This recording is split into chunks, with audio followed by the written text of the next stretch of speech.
The Community Television Consortium of Stark County presents this week's edition of What's Happening, the show about you, the people of Stark County. And now your host for tonight's program, Susie Vitale. Good evening and welcome to another edition of What's Happening in Stark County. I'm Susie Vitale. Our first guest this evening is Gail Leidner, who's the coordinator of the Stark County Hunger Task Force.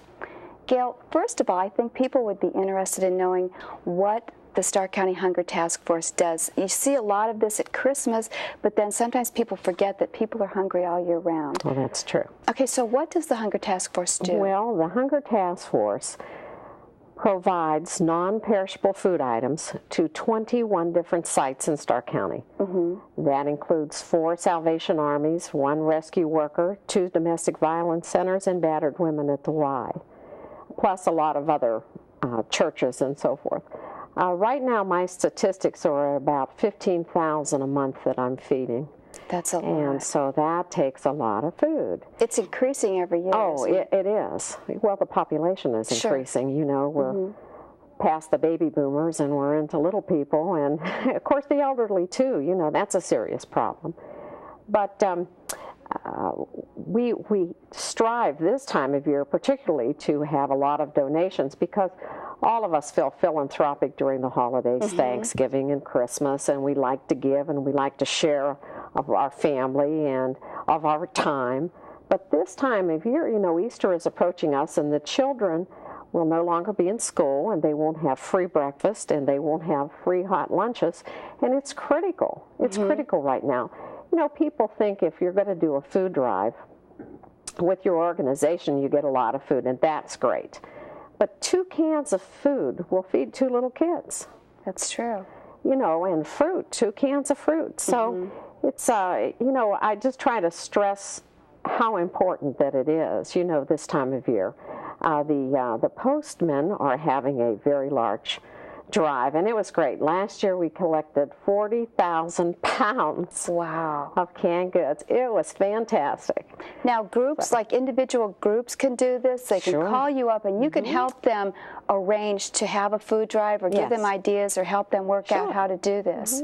Next week I'm going to Louisville Middle School, and they have a presentation there, and they'll have a nice food drive, and they'll collect a lot of canned goods, and children really like to do this. You know, Susie, what I kind of stress when I'm making a presentation somewhere is, you know, everybody kind of likes to know, well, like you, I'm sure everybody asks you what your background is and how you got involved and what you do. Well, they do the same thing with me. And so I tell them that I'm a nurse and I have several degrees, and I'm married and I have a family and a lovely home and a great car, and tomorrow I can be homeless. Just the same as anybody else. And that's what it takes. I mean, you have to contribute all year long to stamp out hunger in Stark County. Okay, now you have another event coming up called Celebrity Cuisine. Do you want to talk about that? Oh, yeah, it's great. This is the other side of my coin, which is Community Harvest. And I work in association with the Tri-County Restaurant Association. And local restaurants donate fresh food. And I have a truck that we acquired through a federal grant about 4 years ago. And presently it's on the road 4 days a week. Hopefully it'll be on 5 very soon. And we have our fundraiser, which is called Celebrity Cuisine. And it's great fun. It really is. It's held in the auditorium at the Civic Center, and it's going to be April 23rd from 6 to 8:30 p.m. And it's we have local restaurants that participate. And this is kind of in a nutshell how it works. The tickets are $25. It includes valet parking, valet parking, specialty drinks, coffee and cappuccino and beer and specialty wines, and samplings of all this food that the restaurants prepare. And we have entertainment. We also have a raffle that was donated by a local travel agency, and it's anywhere in Florida. And then Mrs. Regula donated her Congressional Cookbook, which is a great cookbook. We've only got a minute left. Okay. Okay, so if somebody wants to come, how do they get tickets? Just call me, 452-6070. Okay, and the money from this benefits It both? benefits Community Harvest. It's our Okay. only fundraiser during the whole year. Okay, and you obviously have celebrities that are helping We do. serve? We have celebrity chefs. Yeah, it's a lot of fun. Okay. Please come. What's the date again? The date is April 23rd. And it's a Tuesday. Okay, and it's downtown? Yes, at the Civic Center. Okay, and if people want information, they want to get tickets, what's the number they call It's once more? 452-6070. Okay, thanks for coming this evening. Thank you very much for having me. Next up, we're going to be talking about the Special Olympics. Stay with us.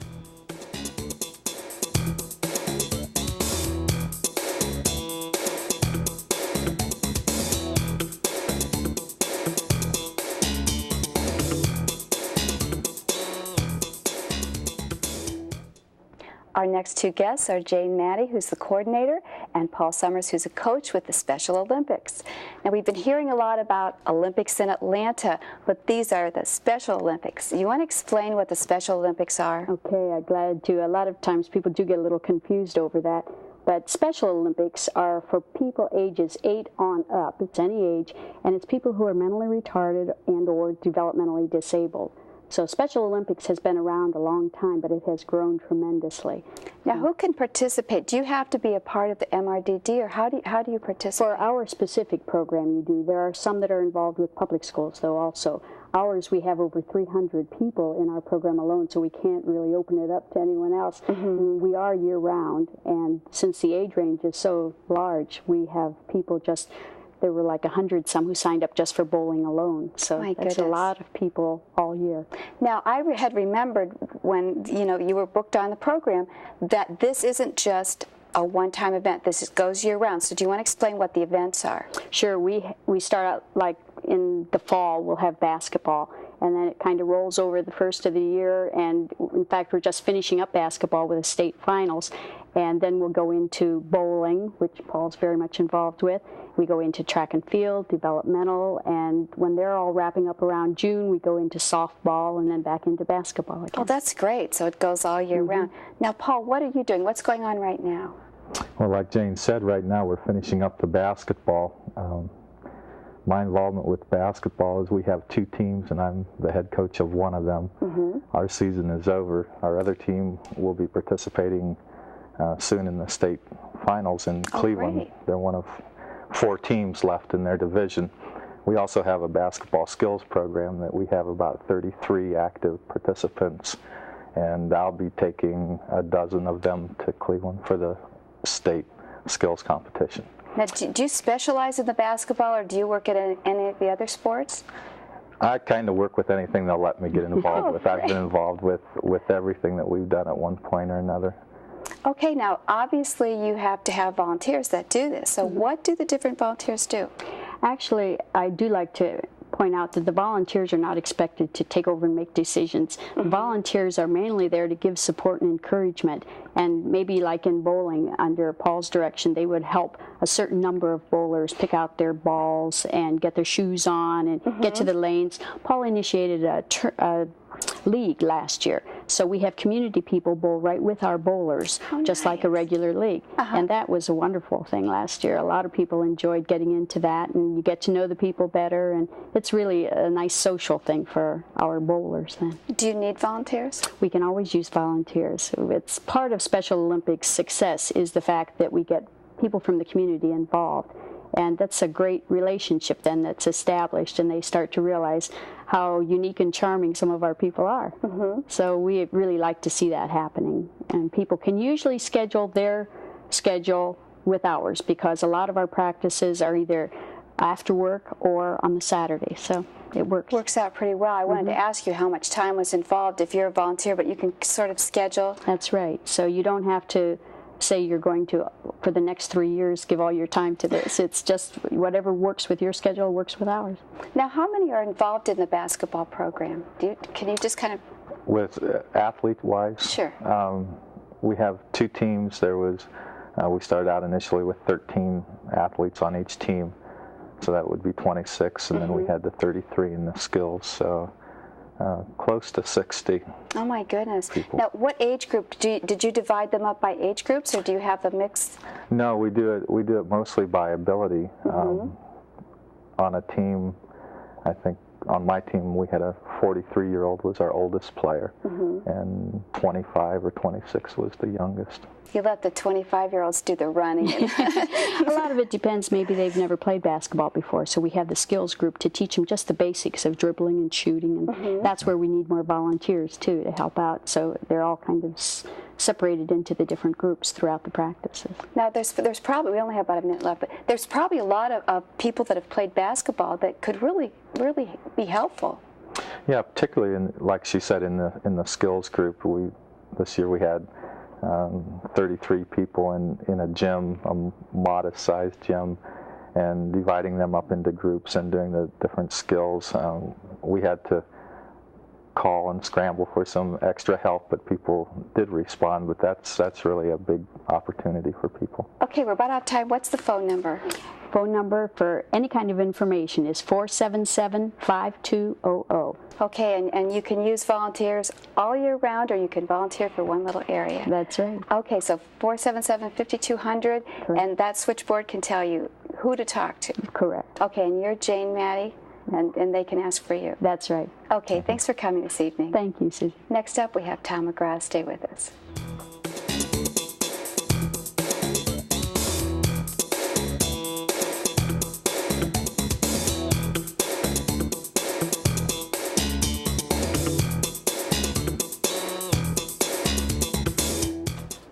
Our next two guests are from the Stark County Veterans Memorial Committee.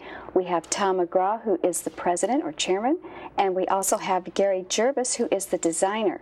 And we're going to be talking about the memorial, which people might want to know, gee, where is it? I didn't realize we had a Veterans Memorial here, but there isn't one yet. It's going to be built. So do you want to tell us who this is being built for? Well, Susie, it's going to be built for all veterans of Stark County, past, present, future, makes no difference, man or woman.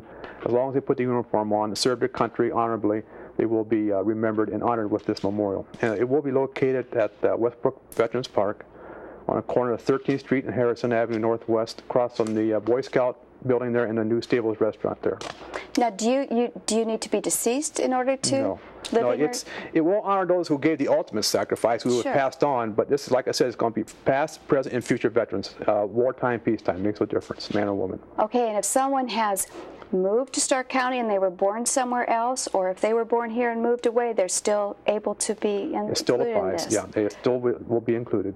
Okay, and obviously it's going to be at Westbrook Park. Westbrook Veterans Memorial Park. It's up in that corner. Right there where that little pond is. It'll run east to west back toward the shelter, off of Harrison there. Okay, now Gary, you're the designer. Do you want to explain to us what it looks like? Okay, basically it's a semicircular structure, about 175 feet long. So it'll go from the parking lot almost back to the pavilion that's there now. And it'll divide into 5 different areas leading away from the center, which will have the American flag in it. And it'll lead to each monolith, which will be representing each branch of the service. And the walkways and the planting areas will all contain the bricks that will have the people's names on them. That's going to be really, really nice. Now, this is, we have bricks here that we're going to explain how they work for fundraising. But you were talking about how the veterans could also just send donations in to help get this built. Right, so like I was telling you before the show, that approximately, I heard between 46 and 48,000 veterans in Stark County right now. And if each one of those veterans could give $2, $3, $4, $5 bill, we would have this thing starting on throwing dirt tomorrow with this. So besides the bricks, and even if you're not a veteran, if you want to help build this here to honor veteran service, you're more than welcome to donate too. You don't have to really be a veteran. Okay. But you can, anybody who wants to donate is welcome to. Okay, now you were talking about how the area is going to be made up of these engraved bricks.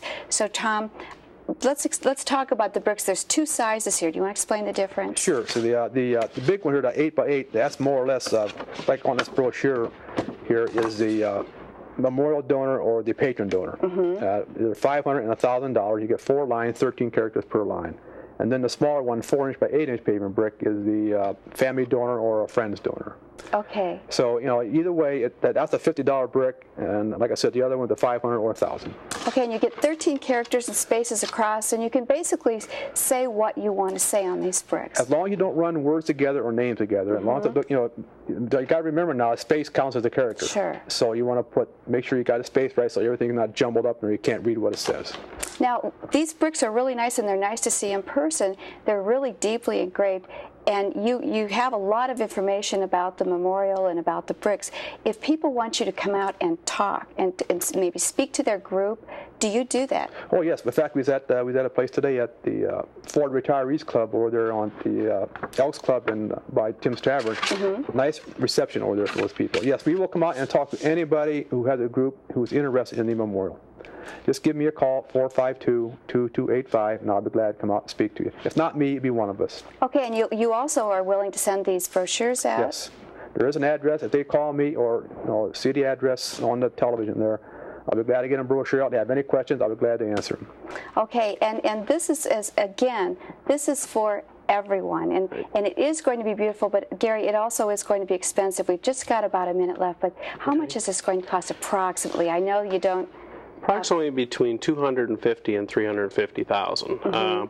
It's a wide range, basically because we priced it as being done extremely soon, or as many as 5 or 6 years down the road. So we've tried to figure in inflation also with that.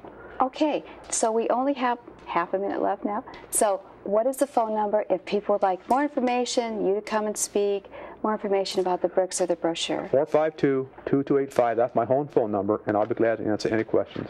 Okay, thanks for coming this evening. Thank you, Susie. Thank you. Next up, we have the Palace Theater, so stay with us.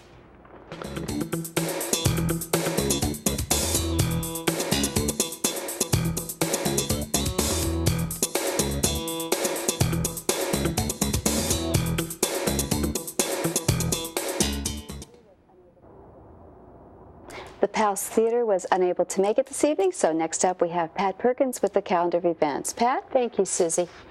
The McKinley Museum needs 25 new volunteers to interact with visitors in the Discover World Science area, in the museum shop, and in the model train exhibit. Positions are all open behind the scenes for those who enjoy working with their hands. People who enjoy being with people and have 4 hours a week to donate are invited to join the volunteer program. No experience is necessary, and training will be done on site. You can call them at 455-7043 to schedule a 1-hour orientation tour at your convenience. Mark your calendar now and join the fun on April 14th. Whether you are a leisure stroller, exercise pacer, or race walker, put on your walking shoes and step out for MS at one of Northeast Ohio's most fabulous walks, either downtown Cleveland, the Cuyahoga Valley National Recreation Area, Lake County Metropolitan's Glen, or the Stark County Quail Hollow State Park. Through your pledges, you'll make a difference by helping to provide essential programs and people with MS and their families in Northeast Ohio, and by supporting promising research to find a cause for this devastating and unpredictable disease. The 1996 MS Walk for Multiple Sclerosis is a good time for a great cause, so start making tracks and register today. You can call them at 1-800-667-7131. Parents Anonymous will offer free parenting classes 6 to 8 in the evening on Mondays for 8 weeks beginning April 8th. Classes will be in the Shipley Center at 919 2nd Street Northeast. The class may turn into a support group if there's enough interest.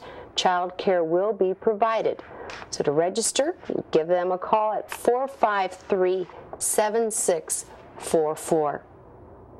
The Western Stark County chapter of the American Red Cross will offer a babysitting class from 9 in the morning till 3 in the afternoon on April 13th for boys and girls ages 10 through 13. Fee for the class is $15 and the class size is limited. To register, call 833-9943. Meals on Wheels of Stark and Wayne County is the largest meal provider in a two-county area. Volunteers are vital to the continuing success of this program.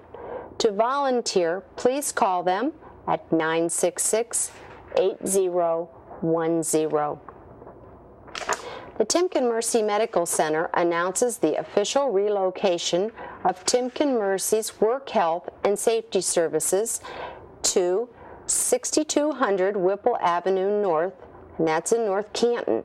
Their new phone number is 966-8689. The YMCA Summer Down South Day Camp has received accredited camp status for the 1996 season from the American Camping Association. The Summer Down South Day Camp, founded in 1994, operates from June through August and offers sessions lasting for 1 to 2 weeks. For information, you can give them a call at 484-3909. Military personnel serving in Bosnia appreciate care packages from home. Suggested items include baked goods, playing cards, greeting cards for them to send to friends and family members, packaged hot drink mixes, videos, books, games, puzzles, travel-size lotions, shampoo, and soap. And to send these packages to members in the Air Force, the Army, and the Marine Corps in the U.S. Land Forces, send it to any service member, Operation Joint Endeavor, APO AE 09397.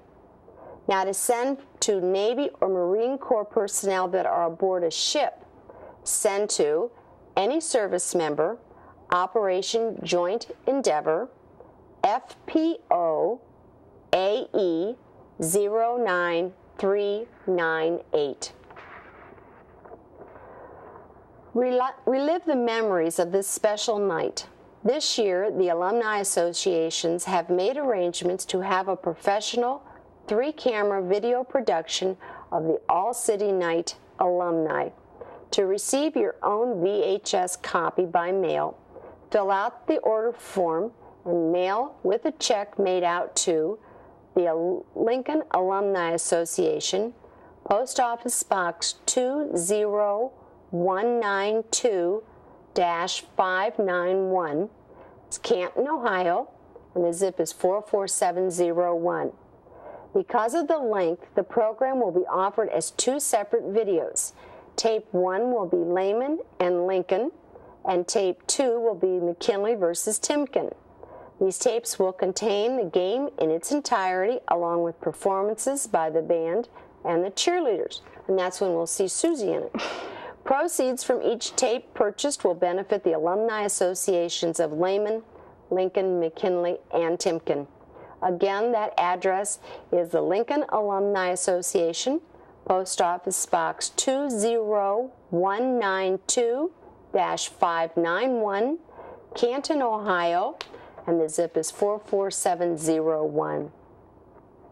The other night we had our volunteer banquet, and we have some absolutely fantastic volunteers in this organization, and we wanted to recognize them tonight on television. We had 2 outstanding people inducted into the CTC Volunteer Hall of Fame. One was Rose Anderson, and the other one is Larry Burgett. The Chairman's Award was given to Travis Armstrong, who's here every night taping, but you don't see him because he's working a camera, so he's behind the scenes. Gail Spatafor was the Volunteer of the Year. The Newcomers Award went to Dick Campbell and Vern Staitzer. That's right. That's right. And one of these guys is here tonight, and the other one couldn't make it. But they come into this organization, and they've really given so much to us. Dick Fulton was given the award for the most active volunteer with the most accumulative hours, and Dick just puts in countless hours. And I think that enough the other night was not said about you, Susie, because you're really the backbone of this organization, and we really do appreciate that. Thanks, Pat. If you're a nonprofit club or organization and would like to be on this show or have your announcements on it or be on What's Happening in Stark County, you can write to us at the Community Television Consortium, Post Office Box 8335, Canton, Ohio, and our area code is 44711, or you can give us a call at 493-8925. We'll give you a call back as soon as we can. What's Happening is broadcast on Warner Cable, Channel 11 on Tuesdays at 6, Thursdays at 6:30, and on Maslin Cable Channel 50 on Thursdays at 7:30. Thanks, Pat, and thanks to you and Rick for opening your home to us for our banquet. It made it more intimate. It was a really nice time. Thank you so much. Enjoyed it. That wraps up another edition of What's Happening in Stark County. Thanks for joining us.